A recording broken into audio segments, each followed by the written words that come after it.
गांव में एक गरीब किसान हरिया अपने बेटे मोहन और पत्नी शोभा के साथ रहता था। मोहन आलसी था, दिन भर सोया हुआ रहता। सुबह का समय हरिया खेत में पहुंचता है, जहां सूखी मिट्टी दरारों में भरी पड़ी है। सूरज की तपश तेज है। कुछ किसान पहले से ही वहां बैठे हैं, चिंता में डूबे हुए। हरिया भी उनके पास बैठ जाता है, सिर पर हाथ रखकर। अरे भाई, ये कैसी विपत्ति आ गई है। 4 महीने से पानी की एक बूंद तक नहीं गिरी। फसल तो पूरी तरह से बर्बाद हो गई है। हर साल यही हाल होता जा रहा है भाई। बिना पानी के खेती क्या खाक होगी। कर्ज बढ़ता जा रहा है सो अलग, और खाने के अब तो लाले भी पड़ रहे हैं। और साहूकार को देखो, वो अपने घर में मजे से बैठा है, लेकिन हमारे सिर पर कर्ज की तलवार लटकी है। और भाई, अगर बारिश नहीं हुई तो हम कहीं के नहीं रहेंगे। अरे हम मेहनत करें तो भी क्या फायदा। मेहनत का फल तो भगवान देना ही भूल गया है। भाई, अब तो सिर्फ आसमान की ओर देखने के सिवा कोई रास्ता नहीं बचा। थोड़ी देर बाद हरिया भारी मन से घर की ओर लौटता है। जैसे ही वह घर के दरवाजे पर पहुंचता है, अंदर का दृश्य देखकर गुस्से से भर जाता है। मोहन बिस्तर पर पसरा हुआ सो रहा है। अरे निकम्मो, जब देखो तब पड़ा रहता है। जरा शर्म है तुझमें? पूरा गांव परेशान है और तू सपनों में खोया पड़ा है। मोहन करवट बदलकर सोने की कोशिश करता है, लेकिन हरिया गुस्से में और पास आ जाता है। सूरज सिर पर चढ़ाया और तुझे बिस्तर से निकलने की फुर्सत नहीं है। अरे खेत की मिट्टी सूख रही है, किसान रो रहे हैं और तू राजा बना पड़ा है, हैं? शोभा बाहर आकर बीच बचाव करने की कोशिश करती है, लेकिन हरिया का गुस्सा कम नहीं होता। अरे इससे तो अच्छा है कि मेरा बेटा होता ही नहीं। काम का न काज का और दुश्मन अनाज का। मोहन धीरे धीरे आंखें खोलता है, लेकिन अभी भी पूरी तरह जागा नहीं है। वह आलसे से अंगड़ाई लेता है और धीरे धीरे उठने की कोशिश करता है, लेकिन हरिया का गुस्सा थमने का नाम नहीं ले रहा। तू कुछ काम करने के बजाय बस दिन भर सोता ही रहता है। अरे कब तक इस आलस में रहेगा? हाँ? घर का कोई भी काम तुझसे नहीं होता। सच कहूँ तो आजकल तो घर की हालत खराब हो गई है और तू कुछ नहीं करता। माँ पापा, आलस्य से कोई भी बड़ा काम नहीं होता। मैं सोच रहा हूँ अगर मैं थोड़ा और सो लूं तो मेरे दिमाग में कुछ बड़ा आइडिया आएगा। अरे कभी कुछ तो सोच मोहन। तेरा सपना और आलस्य कभी तुझे आगे नहीं बढ़ने देगा। तू भी वही करेगा जो सब कर रहे हैं तो क्या मिलेगा? पापा, मैं कुछ अलग सोच रहा हूँ। वही करूंगा जो कोई और नहीं करेगा। बिल्कुल, लेकिन ध्यान रखना, कुछ अलग करने का मतलब सिर्फ और सिर्फ परेशानी में फंस जाना नहीं होना चाहिए। माँ पापा, सबकी सोच अलग है, लेकिन अगर मैं सही समय पर सही कदम उठाऊं तो मेरा रास्ता भी आसान होगा। अगले दिन गांव में डुगडुगी बजी। ऐलान हुआ कि सुनिए सुनिए सुनिए, राजा के दरबार में सबसे अनोखी और उपयोगी चीज लेकर जाने वाले को मिलेगा बड़ा इनाम। जो भी तैयारी करे जल्दी करे, समय बहुत कम है, 3 दिन का समय है। गाय की खास नस्ल तो लाऊं, शायद यही सबसे अलग हो। मेरी फसल बहुत बढ़िया है इस बार, शायद ही राजा को पसंद आए। अरे क्या करूं, मेरे पास तो कुछ खास है ही नहीं। वही पुरानी चीजें हैं। आम चीजों से कुछ नहीं मिलेगा, मुझे कुछ नया सोचना होगा। सुनो सुनो, जो लोग समय पर दरबार में नहीं पहुंचे वो किसी काम के नहीं। अरे अब क्या करें, इतने कम समय में कुछ नया कैसे लाएं? अरे सैनिक तो ऐसे धमाका कर रहे हैं जैसे हम सबको डराने के लिए आए हो। अब समझ में आया कि जितना जल्दी हो सके कुछ ले जाकर दरबार में पेश कर देना चाहिए, वरना बाद में पछताने का समय नहीं मिलेगा। अरे इनके पास जो है वो सभी देखेगा, लेकिन मुझे तो कुछ और लाना है जो किसी ने न सोचा हो। अरे क्या करें, क्या ले जाएं, क्या करें? समय भी बहुत कम है, जल्दी कुछ करना होगा। ओहो, हाँ, मैंने सोचा कि क्यों न इस बार मैं राजा के दरबार में दिखाऊं कुछ ऐसा जिसे कोई और नहीं लाया हो। फिर वह सोचते सोचते घर चला जाता है और रात को सोने की कोशिश करता है। फिर उसके मन में एक ख्याल आता है। हर साल बारिश का पानी बर्बाद हो जाता है। किसान परेशान होते हैं। अगर इसे बचा लिया जाए तो बहुत से लोग इसका फायदा उठा सकते हैं। फिर अगली सुबह वह उठता है और गांव में सारा सामान जमा करने लगता है। मैं ये काम कर सकता हूं, कुछ नया सोच सकता हूं। अरे देखो देखो ये क्या बना रहा है, लगता है पागल हो गया है। राजा ने कीमती सामान लाने को कहा था और ये तो कूड़ा बिनने लगा। अरे क्या करेगा ये, यही बर्तन और लकड़ी से कौन सा सामान बनेगा, मजाक बना दिया है। अरे अब ये क्या कर रहा है, जंगल से लकड़ियां काट कर कुछ अच्छा बनाएगा। तो सिर्फ आलस में ही डूबा रहेगा, क्या बर्तन जोड़कर कोई यंत्र बना सकता है? अपना दिमाग ठीक से लगा और घर के कामों में मदद कर, समझे?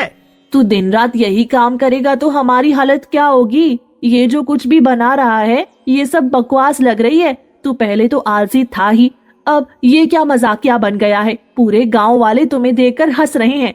माँ पापा, मुझे यकीन है कुछ अलग सोचने से ही कुछ नया हो सकता है। मैं इस पर काम करूंगा। अरे आखिर ये क्या बना रहा है, कुछ काम का तो है नहीं, सिर्फ समय बर्बाद कर रहा है अपना। ये क्या कर रहा है? राजा के दरबार में ये ले जाएगा क्या? लड़का, तुम मजाक समझ रखे हो महाराज को क्या? हर किसी ने यही कहा है कि ये बेकार है, लेकिन मैं जानता हूँ ये काम आएगा। अरे ये क्या, वो यंत्र आखिरकार तैयार हो गया। अरे देखो तो, शायद इसमें कुछ खास हो। अब ये क्या कर रहा है, लगता है सचमुच कुछ खास बनाया है। अगले दिन राजा का भव्य दरबार, सजे धजे दरबारी और भारी भीड़। राजा अपने सिंहासन पर बैठे हैं, चारों ओर सैनिक खड़े हैं। अलग अलग लोग अपनी अनोखी चीजें लेकर दरबार में आ रहे हैं। पहला व्यक्ति प्रवेश करता है, हाथ में एक बड़ा सा सुनहरा पत्थर लिए हुए। महाराज ये देखिए, ये कोई साधारण पत्थर नहीं है, बल्कि ये सूरज की रोशनी में चमकता है और रात में हल्की रोशनी देता है। इसे मैंने पहाड़ों के बीच से खोजा है। वाकई ये बहुत दुर्लभ लगता है, इसे नजदीक से देखा जाए। दूसरा व्यक्ति प्रवेश करता है, उसके हाथ एक बड़ा और शक्तिशाली घोड़ा है। महाराज, ये कोई साधारण घोड़ा नहीं है, ये हवा से भी तेज दौड़ सकता है, कठिन से कठिन रास्तों पर भी बिना रुके भाग सकता है। ये तो सचमुच में अद्भुत घोड़ा है। ऐसे घोड़े से हमारी सेना और भी मजबूत हो सकती है। तीसरा व्यक्ति प्रवेश करता है, उसके पास एक पिंजरा है जिसमें एक दुर्लभ सफेद मोर बंद है। महाराज, ये सफेद मोर बहुत दुर्लभ है, यह शुभ संकेत देता है और इसे देखने से खुशहाली आती है। पूरे राज्य में ऐसा कोई दूसरा मोर आपको नहीं मिलेगा। ये सच में दुर्लभ प्रजाति का है, ये राजमहल की शोभा बढ़ाएगा। चौथा व्यक्ति प्रवेश करता है, उसके पास एक चमकता हुआ नीला रत्न है।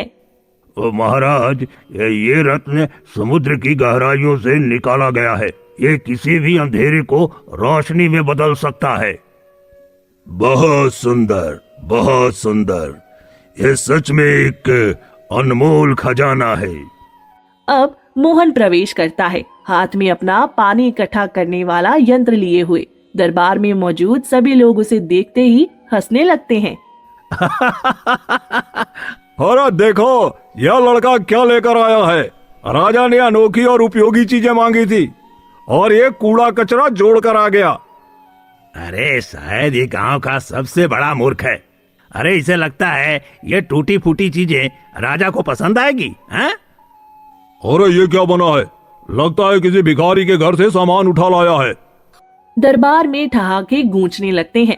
राजा भी पहले कुछ पल मुस्कुराते हैं, फिर गंभीर हो जाते हैं। तो यही है तुम्हारी अनोखी चीज, ये सच में कुछ काम की चीज है या हमें भी हंसाने आए हो? महाराज, ये देखने में साधारण लग सकता है, पर इसका काम बहुत बड़ा है। इसे मैं खुद अपने हाथों से बना कर लाया हूं। हो, बिल्कुल। अब ये हमें कोई जादू दिखाएगा या फिर और हंसाएगा। अगर तुमने इसे बनाकर लाने की मेहनत की है तो हमें इसे नजरअंदाज नहीं करना चाहिए। बताओ, ये किस काम आता है? महाराज, ये यंत्र बारिश के पानी को इकट्ठा करने और सुरक्षित रखने का काम करता है। हर साल हमारे खेत सूख जाते हैं, किसान बेबस हो जाते हैं, लेकिन अगर ये यंत्र हर घर में हो तो बारिश का पानी बचाया जा सकता है और सूखे के समय इसका उपयोग किया जा सकता है। दरबार में अचानक खामोशी छा जाती है। सबकी हंसी धीरे धीरे रुक जाती है और वे ध्यान से सुनने लगते हैं। अरे भाई, अगर ये सच में ऐसा करता है तो ये तो बहुत अनोखी चीज हुई। अरे हमें इसे ध्यान में रखना चाहिए, ये सच में उपयोगी हो सकता है। अगर ये सच में बारिश का पानी बचा सकता है तो ये केवल एक यंत्र नहीं बल्कि एक अनमोल खोज है। महाराज, मैं इसे आपके सामने काम करके दिखा सकता हूँ। ये सच में अनोखा यंत्र है। ये हमारे राज्य के किसानों की सबसे बड़ी समस्या का समाधान कर सकता है। राजा अपने सेवकों को आदेश देते हैं कि यंत्र को महल के बगीचे में लगाया जाए। कुछ दिनों बाद महाराज, ये यंत्र सच में काम कर रहा है। बारिश का पानी इकट्ठा हो गया है और बगीचे के पौधे पहले से ज्यादा हरे भरे हो गए हैं। ये तो सचमुच में अद्भुत खोज है। मोहन, तुमने हमारी प्रजा के लिए एक बड़ी समस्या का हल निकाल दिया। तुम्हारी इस खोज के लिए तुम्हें इनाम दिया जाएगा।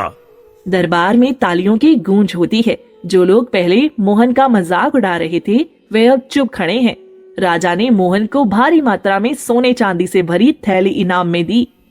मोहन, ये इनाम तुम्हारी बुद्धिमता और मेहनत के लिए है, लेकिन मैं चाहता हूँ कि तुम इस यंत्र को पूरे राज्य में बनाने और किसानों तक पहुँचाने का काम संभालो। इससे हमारी पूरी प्रजा को लाभ मिलेगा। महाराज, ये तो मेरा सौभाग्य होगा। मैं अपने यंत्र को हर किसान तक पहुंचाने की पूरी कोशिश करूंगा। मोहन दरबार से निकलता है, इनाम लेकर अपने गांव की ओर लौटता है। रास्ते भर लोग उसकी प्रशंसा करते हैं। अरे, ये तो वही मोहन है जिसे हम बेवकूफ समझ रहे थे। भाई, उसने तो कमाल कर दिया। अरे, हमने इसका मजाक उड़ाया था और इसने पूरी दुनिया के लिए मिसाल कायम कर दी। मोहन, तुमने सच में कमाल कर दिया। हमें तुम पर गर्व है। मोहन के घर पहुंचते ही उसकी माँ दौड़कर उसे गले लगा लेती है। बेटा, मुझे तुम पर कितना गर्व हो रहा है। तुमने हमारी तकदीर बदल दी। बेटा, आज तुमने साबित कर दिया कि मेहनत और चतुराई से कुछ भी संभव है। पहले मैं तुम्हें डांटता था, लेकिन आज तुम्हें देखकर मेरा सिर ऊंचा हो गया है। गांव में जश्न का माहौल हो जाता है। गांव वाले मोहन की जय जयकार करते हैं। ढोल नगाड़े बजाए जाते हैं। मोहन की जय हो, मोहन की जय, मोहन की जय, मोहन की जय, मोहन की जय, मोहन की जय। जिसने गांव की तकदीर बदली उसकी जय। ये जीत सिर्फ मेरी नहीं है, ये उन सभी किसानों की जीत है जो हर साल बारिश के भरोसे रहते थे। अब वे पानी बचा सकेंगे और कभी परेशान नहीं होंगे। समस्या कितनी भी बड़ी क्यों ना हो, सही सोच, मेहनत और धैर्य से उसका हल जरूर निकाला जा सकता है।